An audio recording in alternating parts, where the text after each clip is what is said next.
G'day guys, Ian from Cookies Critters, and today we're talking about how to bathe a bearded dragon and how often you should do it. Now guys, if you are new to this channel, please do us a favour, hit that like button, subscribe to the channel, turn on those post notifications, and we'll kick this off just after the intro.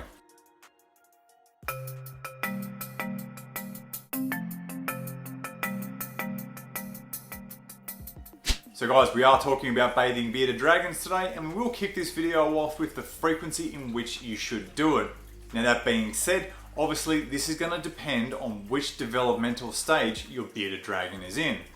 Starting with your hatchling bearded dragons, the frequency is about once a week, and this is just to assist with any shedding because they do shed more frequently. As they do grow into a sub-adult, into a juvenile like this little boy here, we like to back off our bathing to every 2 weeks to every 4 weeks. And there are variables to this, just like with any kind of cleaning routine, and we'll discuss that a little bit later in the video. Now, as this little boy does grow and does get older, we're talking about the 12 months, 18-month mark, we will back off the bathing altogether to about once every 2 months. Now, getting into those variables and the other considerations, obviously, if you're getting your little bearded dragon out and you are handling them and you lift up their tail and there is feces all over the underside of their belly, under the side of their tail, you want to do a hygiene clean. So guys, that also is point one of what the reasons are why we do bathe bearded dragons here at Cookies Critters. Hygiene is key. We want to make sure that their enclosure is clean. We also want to make sure that these guys are clean as well. Now, in addition to that, we do offer our bearded dragons a fresh water bowl in their enclosure, and we also spray them directly every day. Now, that being said, a lot of bearded dragons, and I've got a few boys in particular, that absolutely refuse to drink out of their bowl, and they freak out as soon as you start spraying them. So the only way for them to get additional hydration outside of their feeder insects and their salads is to soak them in the bath, and after they calm down a little bit, they will then start to drink their bath water. As you can see, this little boy has a nice chunk of skin here which is ready to shed. Now, we will always allow a bearded dragon to shed naturally. We offer them rough surfaces to rub up against, whether that be the substrate, their branches, their rocks, all these kind of things.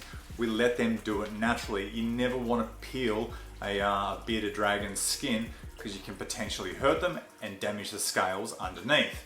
And guys, I suppose the final reason why we would bathe a bearded dragon is for any kind of medical treatment. Now guys, obviously once we start talking in the realms of medical treatment, it is advisable to have a veterinarian discuss this with you. Is a bath appropriate for this condition? Now, let's say hypothetically you've rescued a bearded dragon, you've brought it home, you've brought it into your collection, you've had a look at this animal when you get it home and it is covered in mites. A bath in terms of mites is a good way, it's a good starting process to eliminate that kind of infestation. Obviously, additional to that, you will need to do other treatments, and we will do a video on mites later in this series. So guys, back to other medical conditions. If your bearded dragon has something like a respiratory infection, an open wound, or potentially some kind of funky little scale fungus, do not bathe your bearded dragon. Respiratory infections, you need to keep the animal dry. Open wounds, you want to keep the area dry because you don't want to have moisture and bacteria and more infections in that area. And obviously things like funguses grow with humidity and moisture. So guys, speaking to your reptile veterinarian and having their recommendations in terms of medical treatment will also have a bearing on how often you bathe your bearded dragon. So guys, moving forward to actually bathing our bearded dragon, simply all you will need is a little tub like this.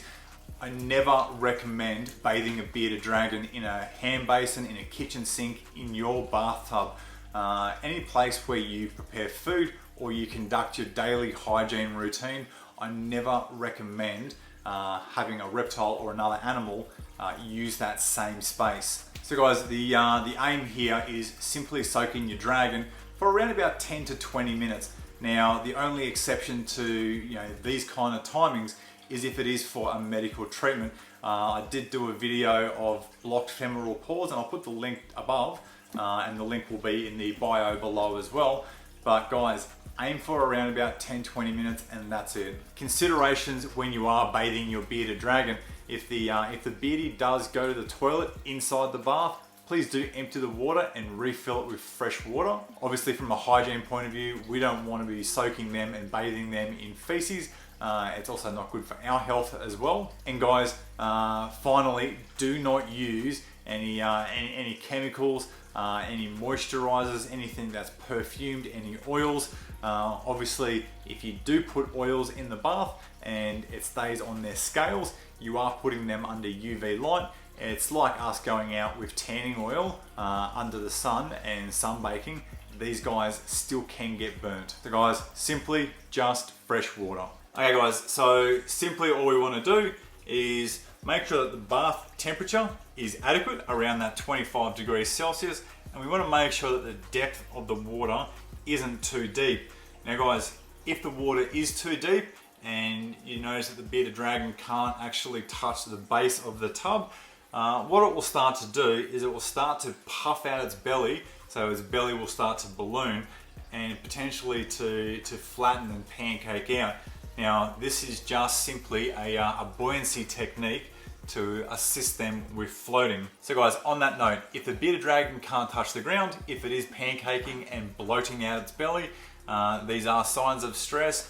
Do lower the bath temperature, do lower the height of the water, and allow the dragon to settle in. Some bearded dragons enjoy water more than others, and this little boy seems to be one of those. Now, I do have pygmy bearded dragons. As soon as I put them in the bath, they will start swimming around like the fish. They love their water. And I've got other dragons, as soon as they go in here, they want to start climbing their way out. Now, obviously this little boy is quite static. Here we go. He's even having a little drink as we speak. Now, ideally what we want to do is we want to make sure that the top of its head and the top of his back are being covered with water. So simply all we need to do is just scoop some water on them occasionally. So I've got my little toothbrush here. We'll get the dragon out of the water, and as we can see, the colour on the scales on this hand are different to the other hand. Therefore, this foot is going to start to shed. Now guys, if they start to stress out, just relax, just stop what you're doing, let them calm down before you continue.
Use this time to do a visual health check on your bearded dragon. Now, things that I was checking is checking his femoral pause, making sure that there was no blockages. If there is, please do refer to the video that we did earlier on blocked femoral pause. Also check the cloacal vent as well. Make sure that there's no buildup of feces, there's no infections. Go through and check all the fingers and toes. Make sure that there's no stuck skin which is starting to constrict the finger or the toe, and make sure that the tip of the tail is in good health as well. There isn't any old stuck skin.